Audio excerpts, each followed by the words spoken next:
Les affrontements auraient pris ce jeudi de janvier 2025 entre les rebelles du mouvement du 23 mars, M23, soutenus par le Rwanda, et l'armée congolaise FARDC, appuyée par le général Zista Wazalendo dans plusieurs localités du territoire du Mont Sissi. Les combats intenses sont signalés à Kaira et ses environs dans le groupement de Bachali Mokoto, à chefferie de Bachali, territoire du Mont Sissi, au nord Kivu. Selon les sources de la société civile locale, d'autres combats sont signalés à Kaniro et sur l'axe Katale, c'est la route menant vers Mont Sissi Centre. Je cite, « Des violents affrontements opposent depuis tôt les montées de ce jeudi de janvier 2025 les combattants Wazalendo et les éléments de la coalition M23 RDF dans plusieurs localités du groupement Bachali.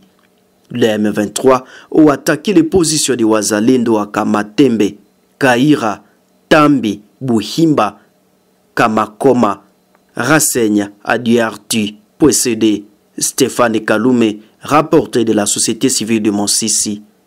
Ces affrontements ont provoqué des déplacements massifs de la population. Cette dernière s'est dirigée pour la plupart à Brousse. Selon notre source, le site de Kaira et Buhimba serait occupé par les rebelles d'IM23. Je cite, « Les affrontements se poursuivent encore, mais pour le moment, Kaira et Buhimba sont passés entre les mains de rebelles », a-t-il ajouté. Stéphanie Kalume renseigne que les M23, leur intention est d'occuper Mont Sissi Centre et puis la ville de Goma. Poursuivant sa mission d'itinérance à Chikapa, dans la province du Kasaï, ce lundi 30 décembre, le chef de l'État a voulu écouter les représentants de toutes les différentes couches de la population. Le premier à être reçu, c'est donc les autorités coutumières. Ils ont présenté au président de la République, Félix Tshisekedi, les préoccupations majeures de leurs entités, notamment l'installation d'un bureau de la commission consultative. Très attentif à leurs demandes, le chef de l'État a pris l'engagement de donner une suite favorable à leurs demandes. Nous avons reçu le chef de l'État en tant que le premier chef coutumier du pays. Nous étions tellement contents que nous avons trouvé le chef de l'État disposé à répondre favorablement à nos attentes, à nos inquiétudes. C'est l'une des caractéristiques aussi que souvent nous apprécions chez le chef de l'État. Le chef de l'État face au chef coutumier est aussi chef coutumier. Vraiment, il a été disposé à nous écouter. Nous avons présenté nos doléances au chef de l'État. Nous espérons que dans sa bonne volonté, qui a toujours été naturelle, il devra donc prendre en considération tout ce que nous lui avons présenté comme cahier de charges pour y apporter des solutions éventuelles. De leur côté, les chefs de confessions religieuses ont également présenté le tableau social de la province du Kasaï. Dans notre entretien avec le chef de l'État, nous l'avons remercié pour les efforts qu'il est en train de conjuguer pour la paix en République démocratique du Congo. Nous lui avons posé le problème de la construction de l'université de Chikapa. Nous lui avons posé le problème des confessions religieuses pour l'appui dans l'agriculture. Nous lui avons posé le problème des personnes vivant avec handicap.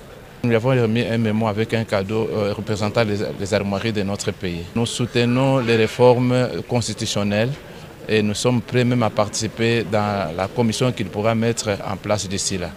Et nous prions notre Dieu pour que la paix revienne en République démocratique du Congo.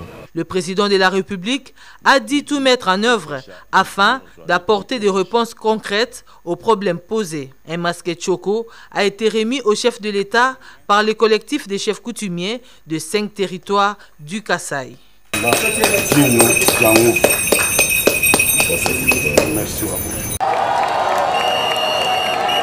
Il ne manquait plus au président Félix Tshisekedi que de vivre ces grands accueils qui lui a été réservé par le vendeur du marché moderne de Chikapa. De la résidence jusqu'à l'entrée du marché moderne, une foule innombrable a envahi le long de la chaussée Chikapa-Kanjadi pour voir le chef de l'État.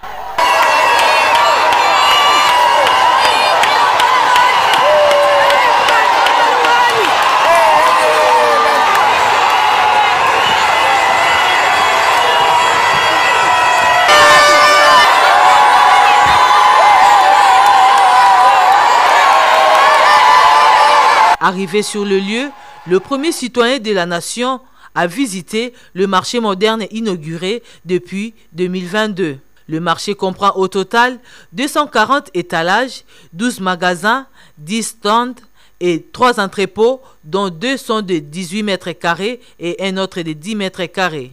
Il y a également un centre de santé privé. La seconde visite du chef de l'État dans la ville de Chikapa était sa descente sur le site de construction de la route sur le tronçon Chikapa-Kamako. Le chef de l'État a reçu les explications claires de ces grands projets de construction de la route qui va relier Chikapa à la frontière avec l'Angola. Cette route va désenclaver la province du Kasaï. C'est ici qu'a pris fin le séjour d'itinérance du chef de l'État dans le Grand Kasaï. Le chef de l'État a regagné Kinshasa tout de suite après cette dernière visite.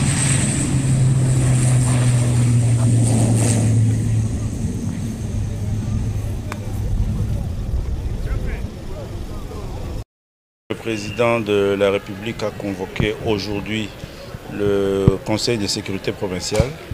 Il était important pour le chef de l'État, commandant suprême des forces armées, de partager avec tous les chefs de service, mais surtout le gouverneur de la province, d'avoir tous les renseignements sécuritaires sur la province. Et il a reçu l'état des lieux du gouverneur et des différents chefs de service. Et cela lui a permis de donner des instructions à tous ces services et au gouverneur pour assurer la sécurité, la paix et la quiétude de nos populations et du territoire de la province du Kasaï. Chose qui a été faite et je crois que les uns et les autres ont reçu des instructions fermes qu'ils vont exécuter pour sécuriser la population. C'est aux environs du 4 du matin que l'épouse de la victime a affirmé l'avoir vu quitter leur maison dans un état d'ébriété, sans connaître sa destination. Au lever du jour, une voisine, Neema Baini, découvre le corps sans vie de Kasereka Kalumba, gissant dans la parcelle. Alertée, elle mobilise l'entourage pour signaler la situation. Je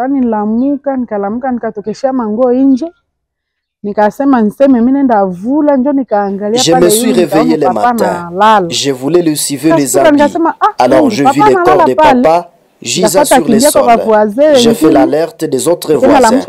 Nous nous sommes dit, d'abord, cherchons le chef de 10 maisons, qui a fait également appel au Croix-Rouge, qui ont réveillé alors ceux qui sont dans la parcelle, mais qui ne savaient pas aussi la situation.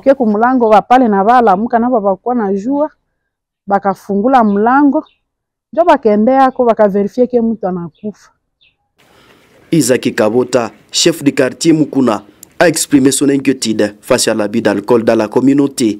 Il a exhorté les habitants à réduire la consommation pour éviter de tels drames. Nous avons fait des enquêtes. Ici, nous sommes à cellule Isango, quartier Mukuna. On a fait des enquêtes. On n'a pas constaté de torture.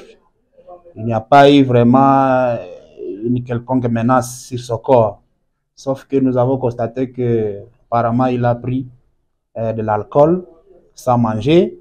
Et puis, c'est ce qui a amené à la mort parce qu'il s'est levé sur son lit et il est sorti apparemment en allant à la toilette. Et c'est comme ça que la mort lui est parvenue seule la nuit. Et son corps était dehors, juste dehors, à côté de sa toilette.